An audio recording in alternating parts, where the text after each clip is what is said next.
Hi ನಮಸ್ತೆ ಎಲ್ಲರಿಗೂ Kannada study hub YouTube ಚಾನಲ್ಗೆ ಸ್ವಾಗತ. ಸೊ ಇವತ್ತಿನ ಸೆಷನ್ನಲ್ಲಿ ನಾವೇ ನೋಡೋಣ ಅಂತ ಹೇಳಿದ್ರೆ ಇಂದು ನಡೆದಿರತಕ್ಕಂಥ ಮೀನ್ಸ್ 14th ಆಗಸ್ಟ್ ಫಸ್ಟ್ ಶಿಫ್ಟಲ್ಲಿ ನಡೆದಿರತಕ್ಕಂಥ RRB NTPC ಅಂಡರ್ ಗ್ರಾಜುಯೇಟ್ ಪ್ರಶ್ನೆ ಪತ್ರಿಕೆಯ ಅನಾಲಿಸಿಸ್ನ ಈ ಒಂದು ಸೆಷನಲ್ಲಿ ನಾವು ಮಾಡೋಣ, ಸರಿನಾ? ಸೊ ಹಾಗಾದ್ರೆ ಬನ್ನಿ ವಿಡಿಯೋನ ಸ್ಟಾರ್ಟ್ ಮಾಡೋಣ. ವಿಡಿಯೋ ಸ್ಟಾರ್ಟ್ ಮಾಡೋಕ್ಕಿಂತ ಮುಂಚೆ ವಿಡಿಯೋ ಕೊನೆವರೆಗೂ ನೋಡಿ ಅಂತ ಹೇಳ್ತಾ, ಹಾಗೆ ವಿಡಿಯೋ ಕೊನೆವರೆಗೂ ನೋಡಿದ ನಂತರ ವಿಡಿಯೋ ಇಷ್ಟ ಆದರೆ ಪ್ಲೀಸ್ ವಿಡಿಯೋನ ಲೈಕ್ ಮಾಡಿ, ಸಬ್ಸ್ಕ್ರೈಬ್ ಮಾಡಿ. ಇಫ್ ನಿಮಗೆ ವಿಡಿಯೋ ಇಷ್ಟ ಆಗಲಿಲ್ಲ ಅಂದರೆ ಆಬ್ವಿಯಸ್ಲಿ ಡಿಸ್ಲೈಕ್ ಮಾಡಿ ಅಂತ ಹೇಳ್ತಾ, ಹಾಗೆ ಒಂದು ಸೂಚನೆ ಏನು ಅಂತಂದರೆ ಸ್ವಲ್ಪ ಹುಷಾರಿಲ್ಲ, ಸ್ವಲ್ಪ ಪ್ಲೀಸ್ ಅಡ್ಜಸ್ಟ್ ಮಾಡ್ಕೊಳ್ಳಿ, ವಾಯ್ಸ್ ಸ್ವಲ್ಪ ಏನಾದರೂ ಹೆಚ್ಚು ಕಡಿಮೆ ಆದರೆ.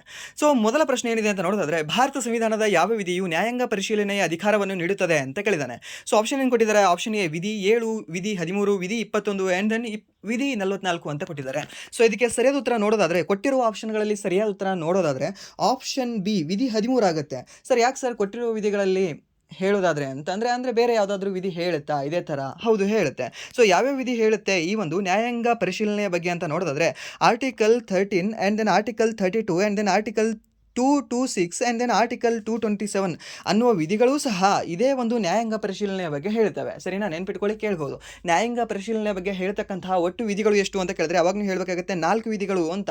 ಸೊ ಹಾಗಾದರೆ ಮೂಲಭೂತ ಹಕ್ಕುಗಳಲ್ಲಿ ಕಂಡುಬರ್ತಕ್ಕಂತಹ ಎಷ್ಟು ನ್ಯಾಯಾಂಗ ಪರಿಶೀಲನೆಯ ವಿಧಿಗಳಿದಾವೆ ಅಂತ ಕೇಳ್ತಾನೆ. ಸೊ ಅವಾಗ ನೀವು ಹೇಳಬೇಕಾಗುತ್ತೆ 2 ಅಂತ. ಎಷ್ಟು? 2 ಅಂತ ಹೇಳಬೇಕಾಗುತ್ತೆ. ನೆನ್ಪಿಟ್ಕೊಳ್ಳಿ, 2 ಅಂತ ಕೇಳ್ತಾನೆ. ಯಾವ್ದಾದ್ರು 2? ಒಂದು 13ನೇ ವಿಧಿ, ಇನ್ನೊಂದು ಯಾವುದು ಅಂದರೆ 32ನೇ ವಿಧಿ, ಸರಿನಾ? ಸೊ ಇದು ನೆನ್ಪಿಟ್ಕೊಳ್ಳಿ, ಕೇಳ್ಬೋದು ನಿಮಗೆ. ಈ 32ನೇ ವಿಧಿ ರೇಟ್ಗಳನ್ನು ಹೊಡಿಸ್ತೀವಲ್ವಾ? ಸೊ ಅದೇ ಒಂದು 32ನೇ ವಿಧಿ ಇದು ಕೂಡ ಆಗಿದೆ. ಆ್ಯಂಡ್ ದೆನ್ ನೆಕ್ಸ್ಟ್ ಪ್ರಶ್ನೆ ಏನಿದೆ ಅಂತ ನೋಡೋದಾದ್ರೆ, ಪಾಲ ರಾಜವಂಶವನ್ನು ಸ್ಥಾಪಿಸಿದವರು ಯಾರು ಅಂತ ಕೇಳಿದಾನೆ. ಈ ಪಾಲ ರಾಜವಂಶವನ್ನು 750 CEಯಲ್ಲಿ ಈ ಗೋಪಾಲ ಅನ್ನುವ ಒಬ್ಬ ರಾಜ ಸ್ಥಾಪನೆಯನ್ನು ಮಾಡ್ತಾರೆ, ಸರಿನಾ? ಎಲ್ಲಿ ಸ್ಥಾಪನೆ ಮಾಡ್ತಾರೆ? ಬಂಗಾಳದಲ್ಲಿ ಸ್ಥಾಪನೆ ಮಾಡ್ತಾರೆ, ಸರಿನಾ? ಯಾವೊಂದು ವಂಶವನ್ನು, ಈ ಒಂದು ಪಾಲ ರಾಜವಂಶವನ್ನು ಸ್ಥಾಪನೆ ಮಾಡ್ತಾರೆ, ಯಾರು? ಗೋಪಾಲ ಅಂತ ನಾವು ಹೇಳ್ತೀವಿ, ಸರಿ? ನೆನ್ಪಿಟ್ಕೊಳ್ಳಿ, ಕೇಳ್ಬೋದು. ಆ್ಯಂಡ್ ದೆನ್ ಯಾವೊಂದು ಇಸ್ವಿಯಲ್ಲಿ, ಯಾವೊಂದು ವರ್ಷದಲ್ಲಿ ಇವರು ಸ್ಥಾಪನೆ ಮಾಡಿದ್ರು ಅಂತ ಕೇಳ್ತಾನೆ. ಅವಾಗ ನೀವು ಹೇಳಬೇಕಾಗಿರೋದು ಏನು ಅಂತಂದರೆ 750 CEಯಲ್ಲಿ ಅವರು ಸ್ಥಾಪನೆಯನ್ನು ಮಾಡ್ತಾರೆ, ಸರಿನಾ? ಪಾಲ ರಾಜವಂಶವು ಬಂಗಾಳ ಮತ್ತು ಬಿಹಾರ ಪ್ರದೇಶಗಳಲ್ಲಿ 8ರಿಂದ 12ನೇ ಶತಮಾನದವರೆಗೆ ಆಳ್ವಿಕೆಯನ್ನು ನಡೆಸಿತು. ಯಾವೊಂದು ಶತಮಾನದಿಂದ ಯಾವೊಂದು ಶತಮಾನದವರೆಗೆ ಆಳ್ವಿಕೆಯನ್ನು ನಡೆಸಿದ್ದಾರೆ ಅಂತ ಕೇಳ್ತಾನೆ. ಸೊ ಅವಾಗ ನೀವು ಹೇಳಬೇಕಾಗಿರೋದು ಏನು ಅಂತಂದರೆ 8ರಿಂದ 12 ಅಂತ. ಸರ್ ಇಲ್ಲಿ 750 ಇದೆ, 750 ಅಂತಂದರೆ 7ನೇ ಶತಮಾನ ಅಲ್ವಾ? 700ರಿಂದ 701 ಏನಾದರೂ ಸ್ಟಾರ್ಟ್ ಆಯಿತಾ? 701ರಿಂದ ಅದು ಕೌಂಟ್ ಆಗೋದು ಏನು ಅಂತಂದರೆ ನೆಕ್ಸ್ಟ್ ಶತಮಾನ, ಸರಿನಾ? 7 ಏನಾದರೂ ಇತ್ತು ಅಂದರೆ ಅದು 8ನೇ ಶತಮಾನ ಅಂತ ಕೌಂಟ್ ಆಗುತ್ತೆ. ಸೊ ಇವಾಗಲೂ ನೀವು ನೋಡಬಹುದು, ಏನು 2000 ಅನ್ನೋ ಇಸ್ವಿ ಸ್ಟಾರ್ಟ್ ಆಗಿದೆ, 2001 ಸ್ಟಾರ್ಟ್ ಆಯಿತು. ಸೊ 2001 ಸ್ಟಾರ್ಟ್ ಆಗಿದೆ ಅಂದರೆ 20ನೇ ಶತಮಾನ ಅಂತ ನಾವು ಹೇಳ್ತೀವಾ? ಇಲ್ಲ, 20ನೇ ಶತಮಾನ ಹೇಳಲ್ಲ, ಅದಕ್ಕೆ ಪ್ಲಸ್ ಒಂದು ಕೂಡಿಸ್ತೀವಿ, ಯಾವುದು ಅಂದರೆ 21ನೇ ಶತಮಾನ ಅಂತ ನಾವು ಕನ್ಸಿಡರ್ ಮಾಡ್ತೀವಿ, ಸರಿನಾ? ಸೊ ಈ ಥರ ನೆನ್ಪಿಟ್ಕೊಳ್ಳಿ, ಕೇಳ್ತಾನೆ. ಆ್ಯಂಡ್ ದೆನ್ ಈ ಒಂದು ರಾಜವಂಶವು ಯಾವ ಒಂದು ಧರ್ಮಕ್ಕೆ ಬೆಂಬಲಿಸಿತು ಅಂತ ಕೇಳ್ತಾನೆ. ಅವಾಗ ನೀವು ಹೇಳಬೇಕಾಗಿರೋದು ಯಾವುದು ಅಂತಂದರೆ ಬೌದ್ಧ ಧರ್ಮ ಅಂತ. ಯಾಕಂದರೆ ಈ ರೀತಿಯ ಪ್ರಶ್ನೆಗಳನ್ನು ಸ್ವಲ್ಪ ಟ್ವಿಸ್ಟ್ ಮಾಡಿ ಬೇರೆ ಬೇರೆ ರೀತಿಯಿಂದ ಕೇಳಿದ್ದಾನೆ. ಹಾಗಾದರೆ ಈ ಚಂದ್ರಗುಪ್ತ ಮೌರ್ಯ ಯಾವ ಒಂದು ಧರ್ಮಕ್ಕೆ ಪೋಷಣೆ ಮಾಡ್ತಾ ಇದ್ರು ಹೇಳ್ಬೋದಾ? ಅವರು ಪೋಷಣೆ ಮಾಡ್ತಾ ಇರ್ತಕ್ಕಂಥ ಧರ್ಮ ಯಾವುದು ಅಂದರೆ ಜೈನ ಧರ್ಮ. ಹಾಗಾದರೆ ಆತನ ಮೊಮ್ಮಗನಾಗಿರ್ತಕ್ಕಂತಹ ಅಶೋಕ ಯಾವ ಒಂದು ಧರ್ಮವನ್ನು ಪರಿಪಾಲನೆ ಮಾಡ್ತಾ ಇದ್ರು? ಬೌದ್ಧಿಸಮ್ ಧರ್ಮವನ್ನು ಪರಿಪಾಲನೆ ಮಾಡ್ತಾ ಇರ್ತಾರೆ, ಸರಿನಾ? ನೆನ್ಪಿಟ್ಕೊಳ್ಳಿ, ಕೇಳ್ಬೋದು ಇದನ್ನು ಕೂಡ ನಿಮಗೆ. ಆ್ಯಂಡ್ ದೆನ್ ನೆಕ್ಸ್ಟ್ ಪ್ರಶ್ನೆ ಏನಿದೆ ಅಂತ ನೋಡೋದಾದರೆ, 106ನೇ ಸಾಂವಿಧಾನಿಕ ತಿದ್ದುಪಡಿ ಯಾವುದಕ್ಕೆ ಸಂಬಂಧಿಸಿದೆ ಅಂತ ಕೇಳಿದ್ದಾನೆ. ಸೊ ಇದು ನಾರಿ ಶಕ್ತಿ ವಂದನಾ ಕಾಯ್ದೆ ಅಥವಾ ಮಹಿಳಾ ಮೀಸಲಾತಿ ಮಸೂದೆ ಅಂತ ನಾವು ಹೇಳ್ತೀವಿ. ಏನಿದು ಮಹಿಳಾ ಮೀಸಲಾತಿ ಮಸೂದೆ? ಈ ಒಂದು 106ನೇ ತಿದ್ದುಪಡಿ ಏನು ಹೇಳುತ್ತೆ ಅಂತಂದರೆ, ಈ ಒಂದು ವಿಧಾನಸಭೆಗಳಲ್ಲಿ ಮತ್ತು ಲೋಕಸಭೆಗಳಲ್ಲಿ 33% ಅಥವಾ 1/3% ಮಹಿಳೆಯರಿಗೆ ಮೀಸಲಾತಿ ಕೊಡಬೇಕು ಅಂತ ಹೇಳುತ್ತೆ, ಸರಿನಾ? ಸರ್ ಏನು ಸರ್ ವಿಧಾನಸಭೆ ಅಂತಂದರೆ ಟೋಟಲಿ 28 ರಾಜ್ಯಗಳಲ್ಲಿ ಇದಾವಲ್ವಾ? 28 ರಾಜ್ಯಗಳಲ್ಲಿ ಮೀಸಲಾತಿ ಕೊಡ್ತಾರೆ. ಹೌದು, 28 ರಾಜ್ಯಗಳಲ್ಲಿ ಕೊಡ್ತಾರೆ, ಪ್ಲಸ್ 3 ರಾಜ್ಯಗಳಲ್ಲೂ ಕೂಡ ಕೊಡ್ತಾರೆ. ಯಾವ್ದಾವುದು 3 ರಾಜ್ಯ ಮೀನ್ಸ್ ಮತ್ತೆ ವಿಧಾನಸಭೆ ಎಲ್ಲೆಲ್ಲಿದ್ದಾವೆ? ಒಂದು ಜಮ್ಮು ಕಾಶ್ಮೀರದಲ್ಲಿ ಕಂಡುಬರುತ್ತೆ ನಿಮಗೆ, ದೆಹಲಿಯಲ್ಲಿ ಕಂಡುಬರುತ್ತೆ, ಆ್ಯಂಡ್ ದೆನ್ ಪಾಂಡಿಚೇರಿಯಲ್ಲಿ ಕಂಡುಬರುತ್ತೆ. ಪಾಂಡಿಚೇರಿಯಲ್ಲಿ ಕಂಡುಬರ್ತಕ್ಕಂಥ ವಿಧಾನಸಭೆಯ CM ಯಾರಾಗಿದ್ದಾರೆ ಪ್ರಸ್ತುತ? ರಂಗರಾಜನ್ ಅವರು ಆಗಿದ್ದಾರೆ, ಸರಿನಾ? ಕೇಳ್ತಾನೆ, ಹೇಳಬೇಕಾಗುತ್ತೆ. ಆ್ಯಂಡ್ ದೆನ್ ಈ ಒಂದು ದೆಹಲಿಯಲ್ಲಿ ಯಾರಾಗಿದ್ದಾರೆ CM? ರೇಖಾ ಗುಪ್ತಾ ಅವರಾಗಿದ್ದಾರೆ, ಸರಿನಾ? ಅದು ಕೂಡ ಇಂಪಾರ್ಟೆಂಟ್ ಇದೆ, ನೆನ್ಪಿಟ್ಕೊಳ್ಳಿ. ಆ್ಯಂಡ್ ದೆನ್ ಜಮ್ಮು ಕಾಶ್ಮೀರದಲ್ಲಿ ಓಮರ್ ಅಬ್ದುಲ್ಲಾ ಅವರು ಕಂಡು ಬರ್ತಾರೆ ನಿಮಗೆ, ಸರಿನಾ? ಆ್ಯಂಡ್ ದೆನ್ ನೆಕ್ಸ್ಟ್ ಪ್ರಶ್ನೆ ಏನಿದೆ ಅಂತ ನೋಡೋದಾದರೆ, ಸ್ಪೇಸ್ ಎಕ್ಸ್ ಮಿಷನ್ ಮೂಲಕ ಬಾಹ್ಯಾಕಾಶದಲ್ಲಿ ಉಪಗ್ರಹಗಳನ್ನು ಸೇರಲು ವಿಶ್ವದ 4ನೇ ದೇಶ ಯಾವುದು ಅಂತ ಕೇಳಿದ್ದಾನೆ. ಇವಾಗ ಸ್ಪೇಸ್ ಡಾಕ್ ಎಕ್ಸ್ ಅಂತ ನೀವು ಓದಿರಲ್ವಾ? ಸ್ಪೇಸ್ ಡಾಕ್ ಅಂತ. ಸೊ ಯಾವ ಒಂದು ಸಂಸ್ಥೆ ಲಾಂಚ್ ಮಾಡಿದೆ ಅದನ್ನು? ಯಾವುದೆಲ್ಲ ಲಾಂಚ್ ಮಾಡಿದೆ? ನಮ್ಮ ಇಸ್ರೋ ಲಾಂಚ್ ಮಾಡಿದೆ, ಸರಿನಾ? ಸ್ಪೇಸ್ ಡೆಕ್ಸ್ ಅಂತ ನಾವು ಹೇಳ್ತೀವಿ, ಸರಿನಾ? ಸೊ ಅದು ಏನು ಮಾಡ್ತದೆ ಅಂದರೆ dock in and then dock out ಮಾಡಿತು, ಎಲ್ಲಿ? ಅಂತರಿಕ್ಷದಲ್ಲಿ, ಸರಿನಾ? ಈ ಒಂದು ಬಾಹ್ಯಾಕಾಶದಲ್ಲಿ ಮಾಡಿದೆ. ಸೊ ಆ ರೀತಿ ಮಾಡಿರ್ತಕ್ಕಂತಹ ಒಂದು ದೇಶಗಳು ಯಾವ್ದ್ಯಾವುದು ಇದಾವೆ ಅಂತ ನೋಡೋದಾದರೆ, ನಾವು ರಷ್ಯಾ ಅಂತ ಹೇಳ್ತೀವಿ, ಆ್ಯಂಡ್ ದೆನ್ ಅಮೇರಿಕಾ ಅಂತ ಹೇಳ್ತೀವಿ, ಆ್ಯಂಡ್ ದೆನ್ ಚೀನಾ ಅಂತ ಹೇಳ್ತೀವಿ, ಆ್ಯಂಡ್ ದೆನ್ ನೆಕ್ಸ್ಟ್ ಬರ್ತಕ್ಕಂಥ ಒಂದು ದೇಶ ಯಾವುದು ಅಂದರೆ ನಮ್ಮ ಇಂಡಿಯಾ ಅಂತ ಹೇಳ್ತೀವಿ. ನಮ್ಮ ಇಂಡಿಯಾ 4ನೇ ದೇಶವಾಗಿದೆ, ಸರಿನಾ? ಸೊ ಈ ರೀತಿ ಅಂತರಿಕ್ಷದಲ್ಲೇ ಬಾಹ್ಯಾಕಾಶದ ಉಪಗ್ರಹಗಳನ್ನು ಅದನ್ನು ಸೇರಿಸಲು ಮತ್ತು ಅದನ್ನು ರಿಮೂವ್ ಮಾಡಲು, ಸರಿನಾ. ಸೊ ಅದನ್ನೆಲ್ಲವೂ ಕೂಡ ಮಾಡಿರ್ತಕ್ಕಂಥ ದೇಶಗಳು ಯಾವುದು ಅಂತಂದರೆ 4 ದೇಶಗಳು ಕಂಡು ಬರ್ತವೆ. 4 ದೇಶಗಳಲ್ಲಿ ನಮ್ಮ ದೇಶ 4ನೇದಾಗಿದೆ, ಸರಿನಾ. 5ನೇ ದೇಶ ಇಲ್ಲಿವರೆಗೂ ಯಾವುದು ಕೂಡ ಮಾಡಿಲ್ಲ, ನಾವೇ ಮಾಡಿದ್ದೀವಿ ರೀಸೆಂಟಾಗಿ 2024ರಲ್ಲಿ. ಆ್ಯಂಡ್ ದೆನ್ ನೆಕ್ಸ್ಟ್ ಪ್ರಶ್ನೆ ಏನಿದೆ ಅಂತ ನೋಡೋದಾದರೆ, ಗೀತಾಂಜಲಿ ಯಾವ ಸಾಹಿತ್ಯ ಪ್ರಕಾರದ ಕೃತಿಯಾಗಿದೆ ಅಂತ ಕೇಳಿದ್ದಾನೆ. ಈ ಗೀತಾಂಜಲಿ ಅನ್ನೋದು ಯಾರು ಬರೆದಿದ್ದಾರೆ? ಗುರು ರವೀಂದ್ರನಾಥ್ ಟ್ಯಾಗೋರ್ ಅವರು ಬರೆದಿದ್ದಾರೆ, ಸರಿನಾ. ಗುರುದೇವ್ ರವೀಂದ್ರನಾಥ್ ಟ್ಯಾಗೋರ್ ಅವರು. ಇವ್ರಿಗೆ ಗುರುದೇವ್ ಅಂತ ಕರೆದವ್ರು ಯಾರು ಹೇಳ್ಬೋದಾ? ಮಹಾತ್ಮ ಗಾಂಧೀಜಿಯವರು ಗುರುದೇವ ಅಂತ ಇವರನ್ನು ಕರೀತಾರೆ, ಸರಿನಾ. ಅದು ಕೂಡ ಇಂಪಾರ್ಟೆಂಟ್ ಆಗಿದೆ. ಬಟ್ ಇದರಲ್ಲಿ ಗೀತಾಂಜಲಿ ಎನ್ನುವ ಕೃತಿಯಲ್ಲಿ ಏನೇನು ಹೇಳಲಾಗಿದೆ? ಒಂದು ಆಧ್ಯಾತ್ಮಿಕ ಮತ್ತು ಭಕ್ತಿಗೀತೆಗಳ ಸಂಗ್ರಹವಾಗಿದೆ. ನಾಳೆ August 15 ಅಲ್ವಾ? ಭಕ್ತಿಗೀತೆಗಳ ಸಂಗ್ರಹ ನಿಮ್ಗೇನಾದರೂ ಬೇಕಾಗಿದ್ರೆ, ಭಕ್ತಿಗೀತೆಗಳು ನೀವೇನಾದರೂ ಹಾಡ್ತಾ ಇದ್ರೆ ಇದನ್ನು ಒಂದ್ಸರಿ ಬುಕ್ ತೆಗೆದು ನೋಡಿ, ನಿಮಗೆ ಹಾಡುಗಳು ಕೂಡ ಸಿಗ್ತವೆ. ಆ್ಯಂಡ್ ದೆನ್ ಇದಕ್ಕೆ, ಈ ಒಂದು ಕೃತಿಗೆ, ಈ ರವೀಂದ್ರನಾಥ್ ಟ್ಯಾಗೋರ್ ಅವರಿಗೆ ಮೊಟ್ಟ ಮೊದಲ ಏಷ್ಯಾದ ವ್ಯಕ್ತಿಗೆ 1913ರಲ್ಲಿ ಸಾಹಿತ್ಯ ವಿಭಾಗದಲ್ಲಿ ನೊಬೆಲ್ ಪ್ರಶಸ್ತಿಯನ್ನು ಕೂಡ ಸಿಗ್ತದೆ, ಸರಿನಾ. ನೆನ್ಪಿಟ್ಕೊಳ್ಳಿ, ಕೇಳ್ಬೋದು. ಸೊ ನಮ್ಮ ಭಾರತದಲ್ಲಿ ಮೊಟ್ಟ ಮೊದಲಿಗರು ಯಾರು ಅಂತ ಕೇಳಿದ್ರು ಕೂಡ ಇದೇ ರವೀಂದ್ರನಾಥ್ ಟ್ಯಾಗೋರ್ ಅವರು. ಹಾಗೆ ಏಷ್ಯಾದಲ್ಲಿ ಮೊಟ್ಟ ಮೊದಲೇ ಬಾರಿಗೆ ಈ ಒಂದು ನೊಬೆಲ್ ಪ್ರಶಸ್ತಿಯನ್ನು ಪಡೆದುಕೊಂಡಿರ್ತಕ್ಕಂತಹ ವ್ಯಕ್ತಿ ಯಾರು ಅಂತ ಕೇಳಿದ್ರೆ ಅವಾಗಲೂ ಕೂಡ ನೀವು ಹೇಳಬೇಕಾಗಿರೋದು ಯಾರು ಅಂತಂದರೆ ಇದೇ ಒಂದು ರವೀಂದ್ರನಾಥ್ ಟ್ಯಾಗೋರ್ ಅನ್ನೋರು, ಸರಿನಾ. ಆ್ಯಂಡ್ ದೆನ್ ನೆಕ್ಸ್ಟ್ ಪ್ರಶ್ನೆ ಏನಿದೆ ಅಂತ ನೋಡೋದಾದರೆ, ಜಾಂಬಿಯಾದ ಯಾವ ನದಿಯನ್ನು ಚೀನಾ ಆಮ್ಲ ತ್ಯಾಜ್ಯದಿಂದ ಕಲುಷಿತಗೊಳಿಸಿತು ಅಂತ ಕೇಳಿದ್ದಾನೆ, ಸರಿನಾ. ಈ ಒಂದು ಕಫ್ಯೂ ಅನ್ನೋ ಒಂದು ನದಿ ಕಂಡುಬರುತ್ತೆ ಯಾವುದೇ ದೇಶದಲ್ಲಿ? ಜಾಂಬಿಯಾ ದೇಶದಲ್ಲಿ, ಸರಿನಾ. ಈ ಒಂದು ಕಫ್ಯೂ ನದಿಯನ್ನು ತೀವ್ರವಾಗಿ ಕಲುಷಿತಗೊಳಿಸಿದೆ, ಸರಿನಾ. ಯಾವುದು? ಚೀನಾ ಮೂಲದ ಗಣಿಗಾರಿಕೆ ಚಟುವಟಿಕೆಗಳಿಂದ ಆಮ್ಲೀಯ ತ್ಯಾಜ್ಯ ಸೋರಿಕೆಯು ಕಫ್ಯೂ ನದಿಯನ್ನು ತೀವ್ರವಾಗಿ ಕಲುಷಿತಗೊಂಡಿದೆ, ಸರಿನಾ. ಈ ಒಂದು ಕಫ್ಯೂ ನದಿ ಅನ್ನೋದು ಯಾವ ಒಂದು ದೇಶದಲ್ಲಿ ಕಂಡುಬರುತ್ತೆ ಅಂತ ಕೇಳ್ಬೋದು. ಸುದ್ದಿಯಲ್ಲಿ ಕಂಡುಬರ್ತಕ್ಕಂಥ ಕಫ್ಯೂ ನದಿ ಯಾವ ಒಂದು ದೇಶದಲ್ಲಿ ಕಂಡುಬರ್ತಕ್ಕಂಥ ನದಿಯಾಗಿದೆ? ಆ ಒಂದು ನದಿ ಜಾಂಬಿಯಾ ದೇಶದಲ್ಲಿ ಕಂಡುಬರ್ತಕ್ಕಂಥ ಒಂದು ನದಿಯಾಗಿದೆ. ಆ್ಯಂಡ್ ದೆನ್ ನೆಕ್ಸ್ಟ್ ಪ್ರಶ್ನೆ ಏನಿದೆ ಅಂತ ನೋಡಿದ್ರೆ, ಅಗ್ನಿ-P ಕ್ಷಿಪಣಿಯ ವೈಶಿಷ್ಟ್ಯಗಳೇನು? ಇದನ್ನು ಜಲಾಂತರ್ಗಾಮಿ ನೌಕೆಯಿಂದ ಉಡಾಯಿಸಬಹುದೇ ಮತ್ತು ಅದಕ್ಕೆ ಕ್ರಯೋಜೆನಿಕ್ ಎಂಜಿನ್ ಇದೆ ಅಂತ ಕೇಳಿದಾನಂತೆ, ಸರಿನಾ. ಇದಾವ ಅಥವಾ ಇಲ್ವಾ? ಮತ್ತು ಅದರ ವಿಶೇಷಗಳೇನು, ವೈಶಿಷ್ಟ್ಯಗಳೇನು ಅಂತ. ಸೊ ಆಪ್ಷನ್ ಮೀನ್ಸ್ ಆನ್ಸರ್ ಏನಿದೆ ಇಲ್ಲಿ ನೋಡೋದಂದರೆ, ಅಗ್ನಿ-P ಅಂತ ಹೇಳ್ತೀವಿ, P ಅಂತಂದರೆ ಪ್ರೈಮ್ ಅಂತ. ಸೊ ಹೊಸ ಪೀಳಿಗೆಯ 2 ಹಂತದ ಘನ ಇಂಧನ ಬಾಲಿಸ್ಟಿಕ್ ಕ್ಷಿಪಣಿಯಾಗಿದೆ ಯಾವುದು? ಅಗ್ನಿ-P ಅನ್ನೋದು. ಇದನ್ನು ಜಲಾಂತರ್ಗಾಮಿ ನೌಕೆಯಿಂದ ಅಲ್ಲ, ಭೂ ಆಧಾರಿತ ಮೊಬೈಲ್ ಲಾಂಚರ್ನಿಂದ ಉಡಾಯಿಸಲಾಗುತ್ತದೆ, ಸರಿನಾ. ಇದನ್ನು ಒಂದು ಜಲಾಂತರ್ಗಾಮಿ ನೌಕೆಯಿಂದನೂ ಕೂಡ ಉಡಾಯಿಸಬಹುದು. ಆ್ಯಂಡ್ ದೆನ್ ಇದನ್ನು ಮೊಬೈಲ್ ಲಾಂಚರ್ನಿಂದವೂ ಕೂಡ, ಭೂ ಆಧಾರಿತ ಮೊಬೈಲ್ ಲಾಂಚರ್ನಿಂದ ಕೂಡ ಇದನ್ನು ಉಡಾಯಿಸಬಹುದು ಅಂತ ಹೇಳ್ತಾರೆ. ಆ್ಯಂಡ್ ದೆನ್ ಇದು ಕ್ರಯೋಜೆನಿಕ್ ಇಂಜಿನ್ನ ಹೊಂದಿಲ್ಲ. ಯಾವುದು? ಅಗ್ನಿ-P ಏನಿದೆ ಅಲ್ವಾ, ಅಗ್ನಿ-ಪ್ರೈಮ್ ಅನ್ನೋದು ಕ್ರಯೋಜೆನಿಕ್ ಇಂಜಿನ್ನ ಹೊಂದಿಲ್ಲ. ಕ್ರಯೋಜೆನಿಕ್ ಇಂಜಿನ್ಗಳನ್ನು ಪ್ರಾಥಮಿಕವಾಗಿ ಬಾಹ್ಯಾಕಾಶ ಉಡಾವಣಾ ವಾಹನಗಳಲ್ಲಿ ಬಳಸಲಾಗುತ್ತದೆ, ಆದರೆ ಅಗ್ನಿ-P ಘನ ಇಂಧನ ಆಧಾರಿತವಾಗಿದೆ, ಸರಿನಾ. ಯಾವುದು? ಅಗ್ನಿ-P ಅನ್ನೋದು ಜಸ್ಟ್ ಘನ ಇಂಧನ ಆಧಾರಿತವಾಗಿದೆ. ಸೊ ಇದರಲ್ಲಿ ಕ್ರಯೋಜೆನಿಕ್ ಇಂಜಿನನ್ನು ಹೊಂದಿಲ್ಲ. ಕ್ರಯೋಜೆನಿಕ್ ಇಂಜಿನ್ ಎಲ್ಲಿ ಅಂತಂದರೆ ಈ ಒಂದು ಸ್ಪೇಸಲ್ಲಿ ಏನು ಹೋಗ್ತಾವಲ್ವಾ ರಾಕೆಟ್ಗಳು, ಸೊ ಕೆಲವು ಕೂಡ ಈ ಒಂದು ಕ್ರಯೋಜೆನಿಕ್ ಇಂಜಿನನ್ನು ನಾವು ಬಳಸ್ತೀವಿ. ಆ್ಯಂಡ್ ದೆನ್ ನೆಕ್ಸ್ಟ್ ಪ್ರಶ್ನೆ ಏನಿದೆ ಅಂತ ನೋಡೋದಾದರೆ, 2025ರಲ್ಲಿ ಯಾವ high jump ಕ್ರೀಡಾಪಟುವಿಗೆ major Dhyan Chand Khel Ratna ಪ್ರಶಸ್ತಿ ನೀಡಿ ಗೌರವಿಸಲಾಯಿತು ಅಂತ ಕೇಳಿದ್ದಾನೆ. ಸೊ ಈ ಕ್ವಶನ್ ಕೂಡ ಈಸಿಯಾಗಿರೋ ಕ್ವಶನ್, ಯಾಕಂದರೆ ಇದನ್ನು ಕೂಡ ಸಾಕಷ್ಟು ನಾನು ನಿಮ್ಗೆ ಹೇಳಿದ್ದೀನಿ. ಯಾರ್ಯಾರಿಗೆ ಕೊಟ್ಟಿದ್ದಾರೆ? ಟೋಟಲಿ 4 ಜನಕ್ಕೆ ಕೊಟ್ಟಿದ್ದಾರೆ, ಸರಿನಾ. 4 ಜನ ಯಾರ್ಯಾರು? ಒಂದು ಹರ್ಮನ್ಪ್ರೀತ್ ಸಿಂಗ್ ಅವರು, ಇವರಿಗೆ ಹಾಕಿ ವಿಭಾಗದಲ್ಲಿ ಇವರು ಹಾಕಿ ಆಡ್ತಾರೆ, ಸೊ ಅವರಿಗೆ ಕೂಡ ಈ ಮೇಜರ್ ಧ್ಯಾನ್ ಚಂದ್ ಅವಾರ್ಡ್ ನೀಡಲಾಗಿದೆ. ಆ್ಯಂಡ್ ದೆನ್ ಇನ್ನೊಂದು ಮನು ಭಾಕರ್ ಅವರಿಗೆ ನೀಡಲಾಗಿದೆ. ಶೂಟಿಂಗಲ್ಲಿ ಇದ್ದಾರೆ ಇವರು ರೀಸೆಂಟಾಗಿ ಪ್ಯಾರಿಸ್ ಒಲಿಂಪಿಕ್ಸಲ್ಲಿ ಕಂಚಿನ ಪದಕಗಳನ್ನು ಗೆದ್ದಿದ್ದಾರೆ, 2 ಕಂಚಿನ ಪದಕಗಳನ್ನು. ಈ ಹರ್ಮನ್ಪ್ರೀತ್ ಸಿಂಗ್ ಅವರು 1 ಕಂಚಿನ ಪದಕವನ್ನು ಹಾಕಿಯಲ್ಲಿ ಗೆದ್ದಿದ್ದಾರೆ ಈ ವರ್ಷ 2024ರ ಪ್ಯಾರಿಸ್ ಒಲಿಂಪಿಕ್ಸ್ನಲ್ಲಿ. ಆ್ಯಂಡ್ ದೆನ್ ಗುಕೇಶ್ ಡಿ ಅವರು ಚೆಸ್ ಆಡ್ತಾ ಇದ್ದಾರೆ, ಸೊ ಇವರಿಗೂ ಕೂಡ ಈ ಮೇಜರ್ ಧ್ಯಾನ್ ಚಂದ್ ಅವಾರ್ಡ್ ನೀಡಲಾಗಿದೆ. ಎದಕ್ಕೆ ಯಾವ ಒಂದು ವಿಭಾಗದಲ್ಲಿ? ಚೆಸ್ ವಿಭಾಗದಲ್ಲಿ ಇವರಿಗೆ ನೀಡಲಾಗಿದೆ. ಆ್ಯಂಡ್ ದೆನ್ ಪ್ರವೀಣ್ ಕುಮಾರ್ ಅಂತ ಪ್ಯಾರಾ ಅಥ್ಲೆಟಿಕ್ ಇದ್ದಾರೆ, ಸರಿನಾ. ಅವರು ಹೈ ಜಂಪ್ ಆಡ್ತಾರೆ, ಸೊ ಇವರಿಗೂ ಕೂಡ ಇದೇ ಒಂದು ಮೇಜರ್ ಧ್ಯಾನ್ ಚಂದ್ ಅವಾರ್ಡನ್ನು ನೀಡಲಾಗಿದೆ. ಹಾಗಾದರೆ ಮೇಜರ್ ಧ್ಯಾನ್ ಚಂದ್ ಅವಾರ್ಡ್ ಯಾವಾಗ ಸ್ಥಾಪನೆ ಆಯಿತು? Major Dhyan Chand award ಸ್ಥಾಪನೆಯಾಗಿರೋದು 1992ರಲ್ಲಿ. ಹಾಗಾದರೆ ಮೊಟ್ಟ ಮೊದಲನೇದಾಗಿ ಮೇಜರ್ ಧ್ಯಾನ್ ಚಂದ್ ಅವಾರ್ಡ್ ಯಾರಿಗೆ ನೀಡಲಾಗಿದೆ? ಈ ವಿಶ್ವನಾಥನ್ ಆನಂದನ್ ಅವರಿಗೆ ನೀಡಲಾಗಿದೆ, ಸರಿನಾ. ಸೊ ಹಾಗಾದರೆ ಮೊಟ್ಟ ಮೊದಲ ಯಾವ ಮಹಿಳೆಗೆ ಈ ಮೇಜರ್ ಧ್ಯಾನ್ ಚಂದ್ ಅವಾರ್ಡನ್ನು ನೀಡಲಾಗಿದೆ ಅಂತ ಹೇಳ್ಬೋದಾ ಯಾರಾದರೂ? ಹೇಳಿ ನೋಡೋಣ. ಅವರು ಕೂಡ ಕಂಚಿನ ಪದಕವನ್ನು ತಂದಿರ್ತಾರೆ. ಸೊ ಯಾರು ಆ ಮಹಿಳೆ? 1999ನಲ್ಲಿ ಕೊಡ್ತಾರಲ್ವ ಅವರಿಗೆ? ಹೌದು, 1999ನಲ್ಲಿ ಕೊಡ್ತಾರೆ. ಸೊ ಯಾರು ಆ ಮಹಿಳೆ ಹೇಳ್ಬೋದಾ? ಕಾಮೆಂಟ್ ಮಾಡ್ತೀರಾ ಯಾರಾದರೂ? ಕಾಮೆಂಟ್ ಮಾಡಿ. ಆ್ಯಂಡ್ ದೆನ್ ನೆಕ್ಸ್ಟ್ ಪ್ರಶ್ನೆ ಏನಿದೆ ಅಂತ ನೋಡಿದ್ರೆ, 1919ರ ಕಾಯ್ದೆಯಲ್ಲಿ ದ್ವಿರಾಜ್ಯದ ಅರ್ಥವೇನು ಅಂತ ಕೇಳಿದ್ದಾನೆ. ಮೀನ್ಸ್ ದ್ವಿಪ್ರಾಂತ್ಯ ಅಂತಲೇ ಹೇಳ್ತೀವಿ, ಅಥವಾ ಇಂಗ್ಲೀಷಲ್ಲಿ ಹೇಳೋದಾದರೆ ಡೈಆರ್ಕಿ ಅಂತ ಹೇಳಿರ್ತೀವಿ, ಸರಿನಾ. ಆ ಒಂದು ಡೈಆರ್ಕಿಯ ಅರ್ಥ ಏನು ಅಂತ ಕೇಳಿದ್ದಾನೆ. ಇಷ್ಟು ದಿನ ಏನು ಕೇಳ್ತಾ ಇದ್ದ ಅಂತಂದರೆ, ಈ ಡೈಆರ್ಕಿ ಯಾವ ಒಂದು ಕಾಯ್ದೆಯ ಮೂಲಕ ಬ್ರಿಟಿಷರು ತಂದರು ಅಂತ ಕೇಳ್ತಾ ಇದ್ದ, ಮೀನ್ಸ್ ಇಂಪ್ಲಿಮೆಂಟ್ ಮಾಡಿದ್ರು ಅಂತ ಕೇಳ್ತಾ ಇದ್ದ. ಬಟ್ ಇವಾಗೇನು ಕೇಳಿದಾನಂದರೆ ಅದರ ಅರ್ಥನೇ ಕೇಳಿದ್ದಾನೆ. ಸೊ ಅರ್ಥ ಕೇಳಿದ್ರೆ ಇನ್ನೂ ಈಸಿ ಅಲ್ವಾ? ಸೊ ಏನಿದೆ ಅದರ ಅರ್ಥ? ದ್ವಿರಾಜ್ಯ ಮೀನ್ಸ್ ದ್ವಿಪ್ರಾಂತ್ಯ ಎಂದರೆ ಈ ಸರ್ಕಾರ ವ್ಯವಸ್ಥೆ, ಇದರಲ್ಲಿ ಪ್ರಾಂತೀಯ ಆಡಳಿತದ ವಿಷಯಗಳನ್ನು 2 ಭಾಗಗಳಾಗಿ ವಿಂಗಡಿಸಲಾಗ್ತದೆ. ಎಲ್ಲಿ? ಈ ಒಂದು ಪ್ರಾಂತೀಯ ಆಡಳಿತದ ವಿಷಯಗಳನ್ನು, ಸರಿನಾ. ಆ್ಯಂಡ್ ದೆನ್ ರಾಜ್ಯಪಾಲರು ಮತ್ತು ಅವರ ಕಾರ್ಯಾಂಗದ ನಿಯಂತ್ರಣದಲ್ಲಿರುವ ಉಳಿದಿರುವ ರಕ್ಷಣೆ ವಿದೇಶಾಂಗ ವ್ಯವಹಾರಗಳು, ಪೊಲೀಸ್ ಇತ್ಯಾದಿ ಕಾಯ್ದಿರಿಸಿದ ವಿಷಯಗಳು ಈ ಒಂದು ರಾಜ್ಯಪಾಲ ಮೀನ್ಸ್ ಗವರ್ನರ್ ಅಡಿಯಲ್ಲಿ ಇರ್ತವೆ, ಮೀನ್ಸ್ ವೈಸ್ರಾಯ್ ಅಡಿಯಲ್ಲಿ ಇರ್ತವೆ. ಆ್ಯಂಡ್ ದೆನ್ ಪ್ರಾಂತೀಯ ಶಾಸಕಾಂಗ ಮಂಡಳಿಗೆ ಉತ್ತರಿಸುವ ಮಂತ್ರಿಗಳು ನಿರ್ವಹಿಸುತ್ತಿದ್ದ ಶಿಕ್ಷಣ, ಆರೋಗ್ಯ, ಕೃಷಿ ಇತ್ಯಾದಿಗಳನ್ನು ವರ್ಗಾವಣೆ ಮಾಡಲಾಗ್ತದೆ. ಸರಿನಾ? ಸೊ ಒಟ್ಟಿನಲ್ಲಿ ಏನು ಅಂತಂದರೆ ದೇಶದಲ್ಲಿ ಇರ್ತಕ್ಕಂಥ ನಮ್ಮ ದೇಶೀಯ ರಾಜರ ಎಲ್ಲ ಒಂದು ಸಂಪತ್ತನ್ನು ಕಸಿದುಕೊಳ್ತಾರೆ. ಆ್ಯಂಡ್ ದೆನ್ ಇವರಲ್ಲಿ ಇರ್ತಕ್ಕಂತಹ ಎಲ್ಲ ಒಂದು ಅಧಿಕಾರವನ್ನು ಕೂಡ ಕಿತ್ಕೊಳ್ತಾರೆ. ಯಾರು ಅಂತಂದರೆ ಬ್ರಿಟಿಷರು. ಸರಿನಾ? ಯಾವ ಒಂದು ಸಮಯದಲ್ಲಿ 1919 ಸಮಯದಲ್ಲಿ. ಸೊ ಈ ಒಂದು ಕಾಯ್ದೆನ ನಾವು ಏನಂತ ಕರಿತೀವಿ?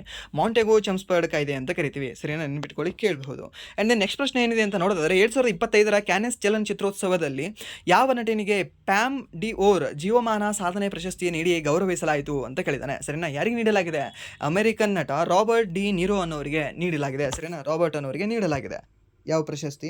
ಈ ಪಾಮ್ ಡಿ ಓ ಆರ್ ಅನ್ನೋ ಪ್ರಶಸ್ತಿ. ಇದು ಯಾವ ಒಂದು ದೇಶದಲ್ಲಿ ನಡೀತದೆ? ಇದು ಫ್ರಾನ್ಸ್ ದೇಶದಲ್ಲಿ ನಡೀತಕ್ಕಂತಹ ಒಂದು ಚಲನಚಿತ್ರೋತ್ಸವವಾಗಿದೆ. ಯಾವುದು ಅಂದರೆ ಕ್ಯಾನೆಸ್ ಚಲನಚಿತ್ರೋತ್ಸವ ಅನ್ನೋದು. ಸರಿನಾ? ಇದರ ಬಗ್ಗೆ ಪ್ರಶ್ನೆಯನ್ನು ಕೇಳಿದ್ದಾನೆ. ಆ್ಯಂಡ್ ದೆನ್ ಈ ಪ್ರಶಸ್ತಿಯನ್ನು ಅವರಿಗೆ ಲಿಯೋನಾರ್ಡೋ ಡಿಕಾಪ್ರಿಯೋ ಪ್ರದಾನ ಮಾಡಿದರು. ಪ್ರದಾನ ಯಾರು ಮಾಡಿದ್ದಾರೆ ಅಂತ ಮ್ಯಾಕ್ಸಿಮಮ್ ಕೇಳಲ್ಲ, ಬಟ್ ಸುಮ್ಮನೆ ಒಂದು ನೋಡ್ಕೊಂಡು ಇಟ್ಕೊಳ್ಳಿ. ಯಾರು ಅಂದರೆ ಲಿಯೋನಾರ್ಡೋ ಅನ್ನೋರು.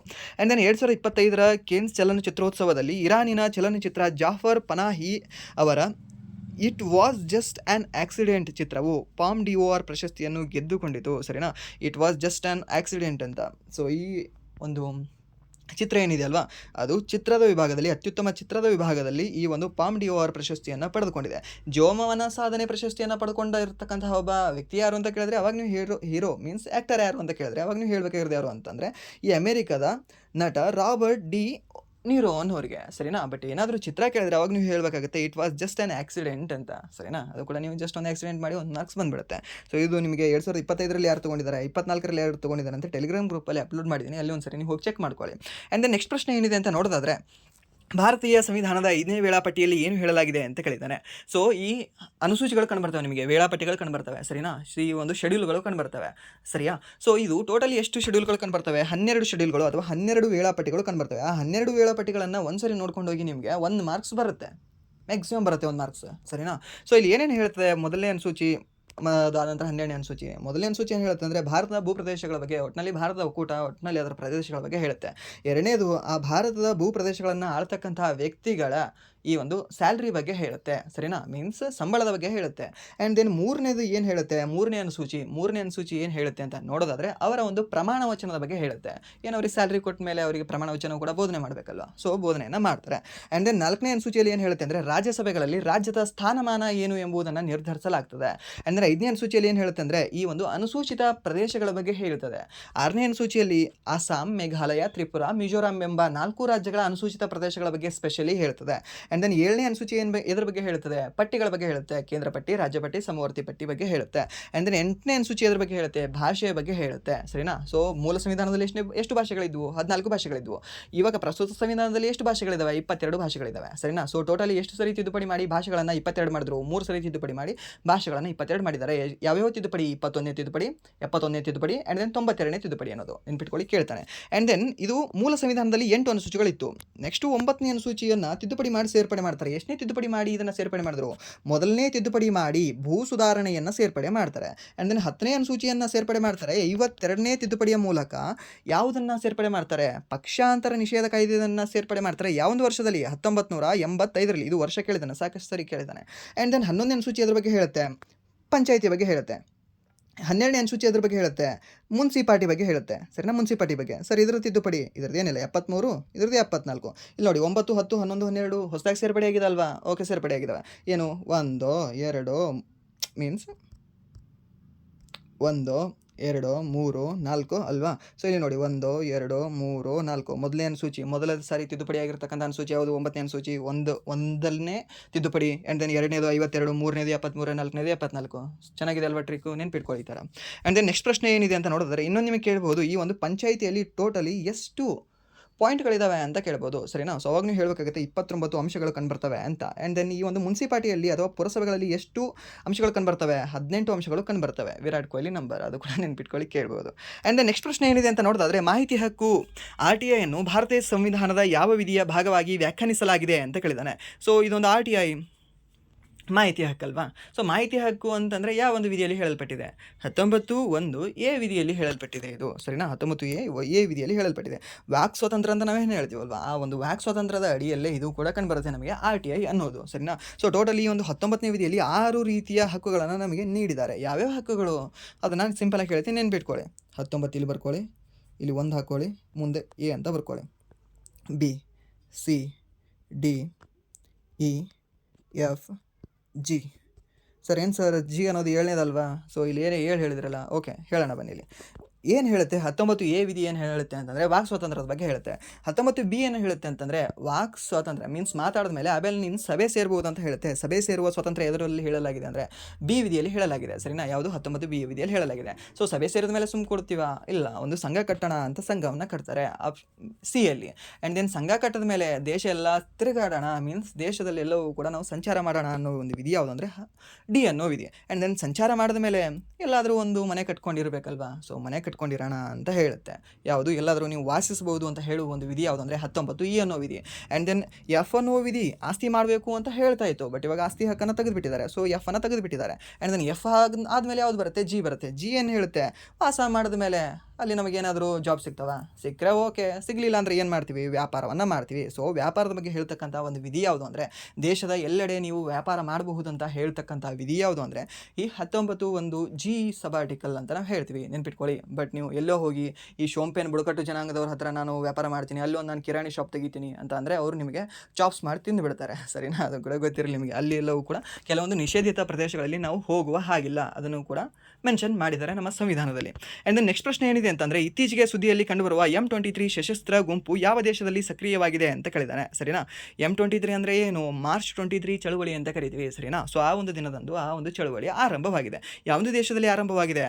ಪೂರ್ವ ಕಾಂಗೋ ಪ್ರಜಾಸತ್ತಾತ್ಮಕ ಗಣರಾಜ್ಯದಲ್ಲಿ DRC ಅಂತ ನಾವು ಹೇಳ್ತೀವಿ, ಸರಿನಾ? ಈ ಒಂದು ಡೆಮೊಕ್ರೆಟಿಕ್ ರಿಪಬ್ಲಿಕ್ ಆಫ್ ಕಾಂಗೋ ಎನ್ನುವ ಒಂದು ದೇಶದಲ್ಲಿ ಸಕ್ರಿಯವಾಗಿರುವ ಒಂದು ಸಶಸ್ತ್ರ ಬಂಡಾಯ ಗುಂಪಾಗಿದೆ ಯಾವುದು? M23 ಅನ್ನೋದು.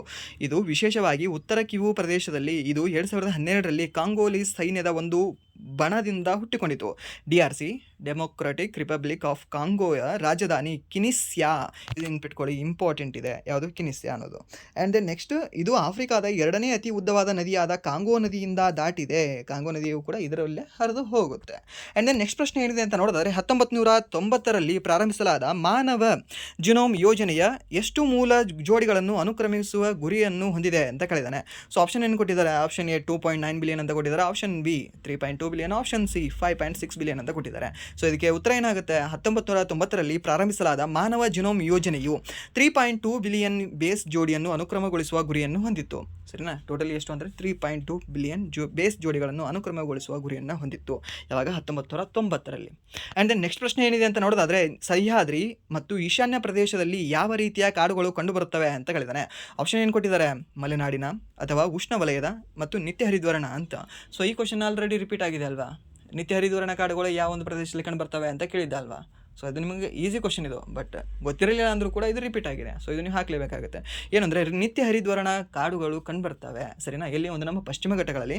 ಹಾಗೆ ಈ ಒಂದು ಈಶಾನ್ಯ ರಾಜ್ಯಗಳಲ್ಲಿ ಸ್ಪೆಷಲಿ ಹೇಳೋದಾದರೆ ನಾವು ಅರುಣಾಚಲ ಪ್ರದೇಶ, ನಾಗಾಲ್ಯಾಂಡ್, ಅಸ್ಸಾಂ, ಮೇಘಾಲಯ, ಮಣಿಪುರ್, ಮಿಜೋರಾಂ, ತ್ರಿಪುರ, ಸರಿನಾ? ಈ 7 ರಾಜ್ಯಗಳೇನಿದಾವಲ್ವಾ ಅಲ್ಲಿ ಈ ಒಂದು ನಿತ್ಯ ಹರಿದ್ವರ್ಣ ಕಾಡುಗಳು ಕಂಡುಬರ್ತವೆ, ನೆನ್ಪಿಟ್ಕೊಳ್ಳಿ, ಕೇಳಬಹುದು. ಆ್ಯಂಡ್ ನೆಕ್ಸ್ಟ್ ಪ್ರಶ್ನೆ ಏನಿದೆ ಅಂತ ನೋಡೋದಾದರೆ ಕೆಳಗಿನವುಗಳಲ್ಲಿ ಯಾವುದು 1857ರ ದಂಗೆಗೆ ಕಾರಣವಾಗಿರಲಿಲ್ಲ ಅಂತ ಕೇಳಿದ್ದಾನೆ. ಯಾವುದ್ಯಾವುದು ಕಾರಣವಾಗಿರಲಿಲ್ಲ? ಕ್ರೈಸ್ತ ಧರ್ಮಕ್ಕೆ ಬಲವಂತದ ಮತಾಂತರ, ಹೌದು ಇದು ಕಾರಣವಾಗಿತ್ತು.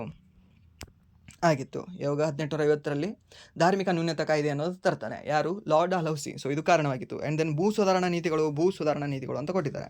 ಸೊ ಭೂ ಸುಧಾರಣಾ ನೀತಿಗಳಾಗಿತ್ತಾ? ಹೌದು. ಆ್ಯಂಡ್ ದೆನ್ ಭ್ರಷ್ಟ ಅಧಿಕಾರಿಗಳಿಂದ ಗ್ರಾಮಸ್ಥರ ಶೋಷಣೆ ಅಂತ ಕೊಟ್ಟಿದ್ದಾರೆ. ಆ್ಯಂಡ್ ದೆನ್ ಬ್ರಿಟಿಷ್ ಅಧಿಕಾರಿಗಳಿಂದ ಸ್ಥಳೀಯ ಕೈಗಾರಿಕೆಗಳ ನಾಶ, ಬ್ರಿಟಿಷ್ ಅಂತ ಕೊಟ್ಟಿದ್ದಾರೆ, ಸರಿನಾ? ಸೊ ಇದಕ್ಕೆ ಸರಿಯಾದ ಉತ್ತರ ಯಾವುದಾಗುತ್ತೆ ಅಂತ ನೋಡೋದಾದರೆ ಆಪ್ಷನ್ D ಅನ್ನೋದು ಇದಕ್ಕೆ ಸರಿಯಾದ ಉತ್ತರ ಆಗುತ್ತೆ, ಸರಿನಾ? ಸ್ಥಳೀಯ ಕೈಗಾರಿಕೆಗಳ ನಾಶ ಅನ್ನೋದು ಅಷ್ಟೇ ಇದ್ರೇನೋ ಇಂಪಾರ್ಟೆನ್ಸ್ ಬರೋದಿಲ್ಲ ಅಲ್ಲಿ. ಬಟ್ ಏನು ಬರುತ್ತೆ ಅಂತಂದರೆ ಇವು 3 ಕೂಡ ಬರ್ತವೆ, ಸರಿನಾ? ಈ 3 ಕೂಡ ಬರ್ತವೆ. ಆ್ಯಂಡ್ ದೆನ್ ನೆಕ್ಸ್ಟ್ ಪ್ರಶ್ನೆ ಏನಿದೆ ಅಂತ ನೋಡೋದಾದರೆ ಇನ್ನೊಂದು ಪ್ರಶ್ನೆ ಏನು ಕೇಳಿದ ಅಂತಂದರೆ ಯಾವುದು ಈ ಒಂದು ಕೈಗಾರಿಕೆಗಳಲ್ಲಿ ಬಳಸ್ತಕ್ಕಂತಹ ಯಾವುದು ವಿದ್ಯುತ್ನ ವಾಹಕವಲ್ಲ ಅಂತ ಕೇಳಿದಂತೆ, ಸರಿನಾ? ಸೊ ವಿದ್ಯುತ್ನ ವಾಹಕ ಯಾವುದಾಗಲ್ಲ ಅಂತ ಅಂದರೆ ನಿಮಗೆ ಅಬ್ರಕ ಏನಿದೆ ಅಲ್ವಾ, ಇದು ವಿದ್ಯುತ್ನ ಉತ್ತಮ ವಾಹಕವಾಗಿಲ್ಲ. ಸೊ ಇದ್ರದ್ದು ಏನಾದರೂ ತಾಪಮಾನವನ್ನು ಹೆಚ್ಚು ಮಾಡಿದರೆ ಮಾತ್ರ ಇದು ಏನಾಗುತ್ತೆ ಅಂದರೆ ವಿದ್ಯುತ್ತನ್ನು ಹರಿಬಿಡುತ್ತದೆ, ಇಲ್ಲ ಅಂತಂದರೆ ಇದು ಹರಿಬಿಡೋಲ್ಲ, ಸರಿನಾ? ಯಾವುದಂದರೆ ಅಬ್ರಕ ಅಂತ ಕರಿತೀವಿ, ಇಲ್ಲಾಂದರೆ ಮೈಕಾ ಅಂತ ಕರಿತೀವಿ. ಹಾಗಾದರೆ ಅಬ್ರಕ ಅಥವಾ ಮೈಕಾ ಅತಿ ಹೆಚ್ಚು ಕಂಡುಬರ್ತಕ್ಕಂತಹ ಒಂದು ರಾಜ್ಯ ಯಾವುದು ಅಂತ ಕೇಳ್ತಾನೆ. ಅವಾಗ ನೀವು ಹೇಳಬೇಕಾಗಿರೋದು ಯಾವುದಂದರೆ ಆಂಧ್ರ ಪ್ರದೇಶ ರಾಜ್ಯ ಅಂತ, ಸರಿನಾ? ಇದು ಕೂಡ ನೆನ್ಪಿಟ್ಕೊಳ್ಳಿ, ಕೇಳ್ಬೋದು. ಆ್ಯಂಡ್ ದೆನ್ ನೆಕ್ಸ್ಟ್ ಪ್ರಶ್ನೆ ಏನಿದೆ ಅಂತಂದರೆ ಈ ಕೆಳಗಿನ ಯಾವ ಯುಗದಲ್ಲಿ ಸುಧಾರಿತ ಕಲ್ಲಿನ ಉಪಕರಣ ತಂತ್ರಜ್ಞಾನವು ಪ್ರಚಲಿತವಾಗಿತ್ತು ಅಂತ ಕೇಳ್ತಾನೆ. ಸುಧಾರಿತ ಕಲ್ಲಿನ ಉಪಕರಣ ಯಾವುದು? ಸುಧಾರಿತ ಕಲ್ಲಿನ ಉಪಕರಣ. ಸೊ ಯಾವ ಒಂದು ಯುಗದಲ್ಲಿ ಈ ತಂತ್ರಜ್ಞಾನವು, ಈ ಒಂದು ತಂತ್ರವು ವಿಶೇಷವಾಗಿ ಮೆಸೋಲಿಥಿಕ್ ಯುಗ ಮತ್ತು ಮೇಲಿನ ಪ್ಯಾಲಿಯೋಲಿಥಿಕ್ ಅವಧಿಯಲ್ಲಿ ಪ್ರಚಲಿತವಾಗಿತ್ತು. ಯಾವೊಂದು ಸುಧಾರಿತ ಕಲ್ಲಿನ ಉಪಕರಣ ತಂತ್ರಜ್ಞಾನ ಏನಿದೆ ಅಲ್ವಾ, ಅವೆಲ್ಲವೂ ಕೂಡ ಬಳಸ್ತಾ ಇದ್ರಲ್ವ ಅವರು ಬೇಟೆಯಾಡೋಕ್ಕೆ. ಸೊ ಅವೆಲ್ಲವೂ ಕೂಡ ಯಾವೊಂದು ಯುಗ ಅಂತಂದರೆ ಒಂದು ಮೆಸೋಲಿಥಿಕ್ ಯುಗ, ಹಾಗೆ ಪ್ಯಾಲಿಯೋಲಿಥಿಕ್ ಅವಧಿ ಅಂತ ಹೇಳ್ತೀವಿ. ಆ್ಯಂಡ್ ದೆನ್ ನೆಕ್ಸ್ಟ್ ಪ್ರಶ್ನೆ ಏನಿದೆ ಅಂತಂದರೆ 2025ರಲ್ಲಿ ಬ್ರಿಕ್ಸ್ ಅನ್ನು ಎಲ್ಲಿ ಆಯೋಜಿಸಲಾಯಿತು ಅಂತ ಕೇಳಿದ್ದಾನೆ. ಸೊ ಇದು ಕ್ವಶನ್ ಕೂಡ ನಿಮಗೆ ಸಾಕಷ್ಟು ಸರಿ ಹೇಳಿದ್ದೀನಿ ನಾನು. ಎಷ್ಟನೇ ಒಂದು ಶೃಂಗಸಭೆ ಆಗಿತ್ತು? 17ನೇ ಶೃಂಗಸಭೆ. ಇದು ಕೇಳಬಹುದು, ನಿಮಗೆ ಆವೃತ್ತಿ ಕೇಳಬಹುದು. ಸೊ ಪ್ಲೇಸ್ ಕೇಳಿದ್ದಾನೆ ಎಲ್ಲಿ ಅಂತಂದರೆ ಬ್ರೆಜಿಲ್ನ ರಿಯೋ ಡಿ ಜನೈರೋ ಅಂತ ನಡೆದಿದೆ. ಆ್ಯಂಡ್ ದೆನ್ 18ನೇದಲ್ಲಿ ನಡೀತದೆ. 18ನೇದು ನಮ್ಮ ಭಾರತದಲ್ಲಿ ನಡೀತದೆ, ಸರಿನಾ? ಯಾವುದು? ಬ್ರಿಕ್ಸ್ ಸಭೆ ಮುಂದಿನ ವರ್ಷ 2026ರಲ್ಲಿ ಬ್ರಿಕ್ಸ್ ಸಭೆ ಯಾವುದೇ ದೇಶದಲ್ಲಿ ನಡೀತದೆ ಅಂತ ಕೇಳ್ತಾನೆ. ನಮ್ಮ ಭಾರತ ದೇಶದಲ್ಲಿ ನಡೀತದೆ. 17ನೇದು ಎಲ್ಲಿ ನಡೆದಿತ್ತು ಅಂತ ಕೇಳ್ಬೋದು. ಸೊ ಅವಾಗ ನೀವು ಹೇಳಬೇಕಾಗಿರೋದು ಏನು ಅಂದರೆ ಬ್ರೆಜಿಲ್ನ ರಿಯೋ ಡಿ ಜನೈರೋದಲ್ಲಿ. ಆ್ಯಂಡ್ ದೆನ್ 16ನೇದು ಎಲ್ಲಿ ನಡೆದಿತ್ತು ಅಂತ ಕೇಳ್ತಾನೆ. ಅವಾಗ ನೀವು ಹೇಳಬೇಕಾಗಿರೋದು ಯಾವುದು ಅಂದರೆ ರಷ್ಯಾ ದೇಶದಲ್ಲಿ ನಡೆದಿತ್ತು ಅಂತ ನೀವು ಹೇಳಬೇಕಾಗತ್ತೆ. ಆ್ಯಂಡ್ ದೆನ್ ನೆಕ್ಸ್ಟ್ ಪ್ರಶ್ನೆ ಏನಿದೆ ಅಂತ ನೋಡೋದಾದರೆ ಇನ್ನೊಂದು ಇದನ್ನು ಕೇಳಿದಾನೆ ಅಂದರೆ G20 ಕೂಡ ಕೇಳ್ಬೋದಲ್ವಾ. ಸೊ 2025ರಲ್ಲಿ G20 ಸಮಾವೇಶವನ್ನು ಹಮ್ಮಿಕೊಂಡಿರ್ತಕ್ಕಂತಹ ರಾಷ್ಟ್ರ ಯಾವುದು ಅಂತ ಕೇಳ್ಬೋದು. ಅದು ಆತಿಥ್ಯ ವಹಿಸಿಕೊಂಡಿರ್ತಕ್ಕಂಥ ರಾಷ್ಟ್ರ ಯಾವುದು ಅಂತ ಕೇಳ್ಬೋದು. ಅವಾಗ ನೀವು ಹೇಳಬೇಕಾಗುತ್ತೆ ಸೌತ್ ಆಫ್ರಿಕಾ ಅಂತ, ಸರಿನಾ? ದಕ್ಷಿಣ ಆಫ್ರಿಕಾ ಅಂತ ಹೇಳಬೇಕಾಗುತ್ತೆ.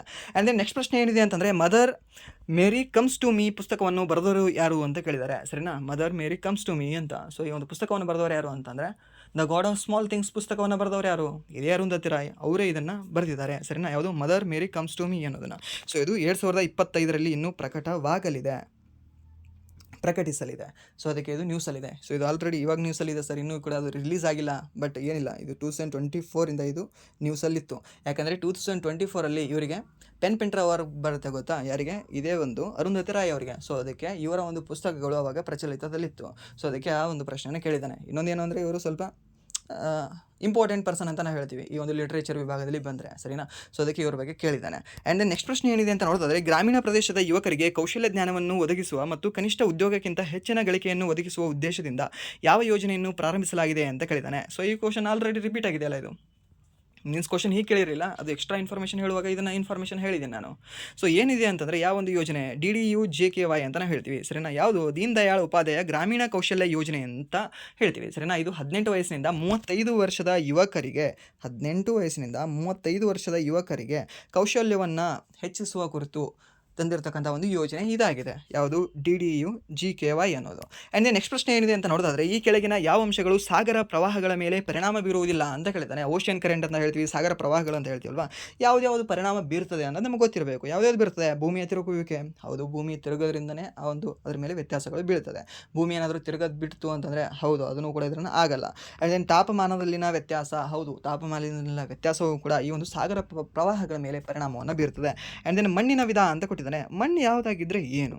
ಕಪ್ಪು ಮಣ್ಣಾಗಿರಲಿ, ಕೆಂಪು ಮಣ್ಣಾಗಿರಲಿ, ಅಥವಾ ಅಲ್ಯೂವಿಯಲ್ ಸಾಯಿಲ್ ಆಗಿರಲಿ, ಮೆಕ್ಕಲ್ ಮಣ್ಣಾಗಿರಲಿ, ಇಲ್ಲಾಂದರೆ ಲ್ಯಾಟ್ರೈಟ್ ಸಾಯಿಲ್ ಆಗಿರಲಿ, ಯಾವುದಾದ್ರೂ ಆಗಿದ್ರೂ ಕೂಡ ಅದಕ್ಕೇನು ಫರಕ್ ಬೀಳೋದಿಲ್ಲ, ಮೀನ್ಸ್ ವ್ಯತ್ಯಾಸ ಆಗೋದಿಲ್ಲ. ಸೊ ಇಲ್ಲಿ ಆಪ್ಷನ್ ಯಾವುದು ಕರೆಕ್ಟ್ ಆಗುತ್ತೆ ಅಂದರೆ ಆಪ್ಷನ್ ಸಿ ಅನ್ನೋದು ಕರೆಕ್ಟ್ ಆಗುತ್ತೆ. ಮೀನ್ಸ್ ಇಲ್ಲಿ ರಾಂಗ್ ಇರೋದು ಕೇಳಿದಾನೆ ಅವನು, ಸರಿನಾ? ರಾಂಗ್ ಇರೋದು ಕೇಳಿದಾನೆ. ಸೊ ಆಪ್ಷನ್ ಸಿ ಅಂತ ನಾವು ಹೇಳ್ತೀವಿ. ಆ್ಯಂಡ್ ದೆನ್ ನೆಕ್ಸ್ಟ್ ಪ್ರಶ್ನೆ ಏನಿದೆ ಅಂತ ನೋಡೋದಾದರೆ 1991ರಲ್ಲಿ ಈ ಕೆಳಗಿನವುಗಳಲ್ಲಿ ಯಾವುದು ಭಾರತದ ಕೈಗಾರಿಕೆಗೆ ಅಭಿವೃದ್ಧಿ ಕೊಡುಗೆ ನೀಡಿತು ಅಂತ ಕೇಳಿದಾನೆ. ಸೊ ಇದು ನಿಮಗೆ ಇಲ್ಲಿ ನಿಮಗೆ ಹಾಕೋಕ್ಕೆ ಸ್ವಲ್ಪ ಕಷ್ಟ ಅನಿಸ್ಬೋದೇನೋ, ಬಟ್ ಇದನ್ನು ನಾನು ನಿಮಗೆ ಟೆಲಿಗ್ರಾಮ್ ಗ್ರೂಪಲ್ಲಿ ಆಲ್ಮೋಸ್ಟ್ 10 ಡೇಸ್ ಆಯಿತು ಅನಿಸುತ್ತೆ, ನಾನು ಅದನ್ನು ಅಪ್ಲೋಡ್ ಮಾಡಿದ್ದೀನಲ್ಲ, ಒಂದು ಸಮರಿ ಅಪ್ಲೋಡ್ ಮಾಡಿದ್ದೀನಿ, ಕ್ಲೀನಾಗಿರೋ ಕನ್ನಡದಲ್ಲೇ ಇದೆ ಅದು. ಆ ಸಮರಿ ಅಪ್ಲೋಡ್ ಮಾಡೋದಲ್ಲಿ ಎಲ್ಲವೂ ಕೂಡ ಇದೆ. ಎಷ್ಟು ದಿನಗಳ ಒಂದು ನಮ್ಮ ವಿದೇಶಿ ವಿನಿಮಯದ ದುಡ್ಡು ಉಳಿದಿತ್ತು ನಮ್ಮ ಹತ್ರ, ಆ್ಯಂಡ್ ದೆನ್ ಯಾರ್ಯಾರು ಅವಾಗ ಪ್ರಧಾನಮಂತ್ರಿ ಇದ್ದರು, ಯಾರು ಹಣಕಾಸು ಮಂತ್ರಿ ಇದ್ದರು, ಆ್ಯಂಡ್ ದೆನ್ ಏನಾಯಿತು, ಯಾಕೆ, ಎಂತ ಅಂತ, ಸರಿನಾ? LPG, ಸೊ ಕಾಯ್ದೆ ಏನು ಅಂತ ಎಲ್ಲವೂ ಕೂಡ ಹಾಕಿದ್ದೀನಿ. ಅಲ್ಲೂ ಸ್ವಲ್ಪ ನೀವು ನೋಡ್ಕೊಳ್ಳಿ. ಸೊ ಅಲ್ಲಿ ಆಪ್ಷನ್ ಏನು ಕೊಟ್ಟಿದ್ದಾರೆ? WTO ಅಂತ ಕೊಟ್ಟಿದ್ದಾನೆ. WTO ನಡೀತಾ? WTO ಅವಾಗಿರಲಿಲ್ಲ ಅಲ್ಲ, WTO ಸ್ಥಾಪನೆ ಆಗಿರೋದು 1995ರಲ್ಲಿ. ಸೊ ಇದು ಆಗೋದಿಲ್ಲ. ನಬಾರ್ಡ್ ಸ್ಥಾಪನೆ ಆಗಿರೋದು 1982ರಲ್ಲಿ. ನಮ್ಮ ದೇಶದಲ್ಲೇ ಇದೆ. ಇದು ನಮ್ಮ ದೇಶನೇ ಬಡತನಕ್ಕೆ ಬಂದಿದೆ ಅಂದರೆ ಇದು ನಬಾರ್ಡ್ ಇದ್ರೇನೋ ಶ್ರೀಮಂತ ಆಗಿರುತ್ತಾ? ಇಲ್ಲ ತಾನೇ, ನಮ್ಮ ಭಾರತದ್ದೇ. ಸೊ ಇದು ಅಲ್ಲ. RBI ಅಂತ ಕೊಟ್ಟಿದ್ದಾನೆ. RBI ಹತ್ರ ದುಡ್ಡಿಲ್ಲದೆ ಇರೋದಕ್ಕೆ ಅಲ್ವಾ ಇದೆಲ್ಲವೂ ಕೂಡ ಆಗಿರೋದು, ಸೊ ಇದು ಅಲ್ಲ.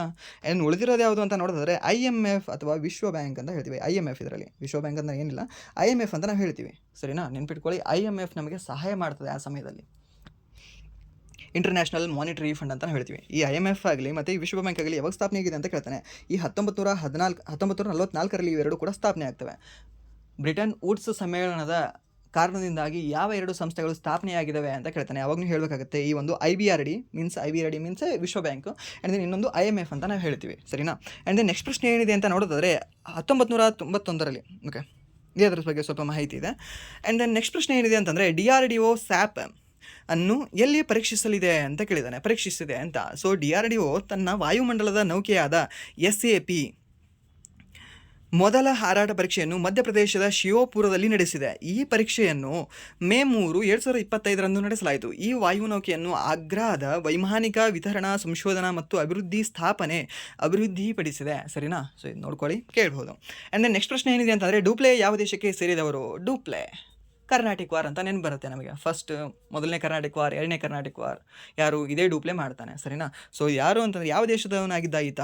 ಪೋರ್ಚುಗಲ್ ದೇಶದವನಾಗಿದ್ದ, ಫ್ರೆಂಚ್ ದೇಶದವನಾಗಿದ್ದ. ಯಾಕಂದರೆ ಫ್ರೆಂಚ್ ಆಂಗ್ಲೋ ವಾರ್ ಅಂತ ನಾವು ಕರಿತೀವಲ್ವ, ಅದನ್ನು ಆಂಗ್ಲೋ ಫ್ರೆಂಚ್ ವಾರ್ ಅಂತ ಕರಿತೀವಿ ಯಾವುದನ್ನು? ಕರ್ನಾಟಕನ. ಸರಿನಾ, ಕರ್ನಾಟಿಕ್ ವಾರನ್ನು. ಸೊ ಈ ಒಂದು ಫ್ರೆಂಚ್ ದೇಶದ ವ್ಯಕ್ತಿ ಯಾರು ಅಂತಂದರೆ ಡೂಪ್ಲೆ ಆಗಿದ್ದ. ನೆನ್ಪಿಟ್ಕೊಳ್ಳಿ, ಡ್ಯೂಪ್ಲೆಕ್ಸ್ ಅಲ್ಲ, ಡೂಪ್ಲೆ ಅನ್ನುವ ವ್ಯಕ್ತಿ. ಆ್ಯಂಡ್ ದೆನ್ ನೆಕ್ಸ್ಟ್ ಪ್ರಶ್ನೆ ಏನಿದೆ ಅಂತ ನೋಡೋದಾದರೆ ಏಪ್ರಿಲ್ 2025ರಲ್ಲಿ ಭಾರತೀಯ ವಾಯುಪಡೆ ಇಂಡಿಯನ್ ಏರ್ಫೋರ್ಸ್ ಯಾವ ಯುದ್ಧಾಭ್ಯಾಸವನ್ನು ನಡೆಸಿತು ಅಂತ ಕೇಳಿದ್ದಾನೆ. ಯಾವೊಂದು ಯುದ್ಧಾಭ್ಯಾಸವನ್ನು ನಡೆಸ್ತಿದೆ? ಆಪರೇಷನ್ ಆಕ್ರಮಣ ಅನ್ನೋ ಒಂದು ಯುದ್ಧಾಭ್ಯಾಸವನ್ನು ನಡೆಸಿದೆ. ಯಾವೊಂದು ದೇಶದ ವಾಯುಪಡೆ? ನಮ್ಮ ಭಾರತ ದೇಶದ ವಾಯುಪಡೆ. ಆ್ಯಂಡ್ ದೆನ್ ಈ ಸಮರಾಭ್ಯಾಸವು ಏಪ್ರಿಲ್ 2025ರಲ್ಲಿ ನಡೆಯಿತು. ಇದರಲ್ಲಿ ಭಾರತೀಯ ವಾಯುಪಡೆಯು ತನ್ನ ರಫೇಲ್, ಸುಖೋಯ್ 30 MKI ಮತ್ತು ಇತರ ಆಧುನಿಕ ವಿಮಾನಗಳೊಂದಿಗೆ ಸಂಘಟಿತ ದೊಡ್ಡ ಪ್ರಮಾಣದ ಕಾರ್ಯಾಚರಣೆಗಳನ್ನು ಪ್ರದರ್ಶಿಸಿತು.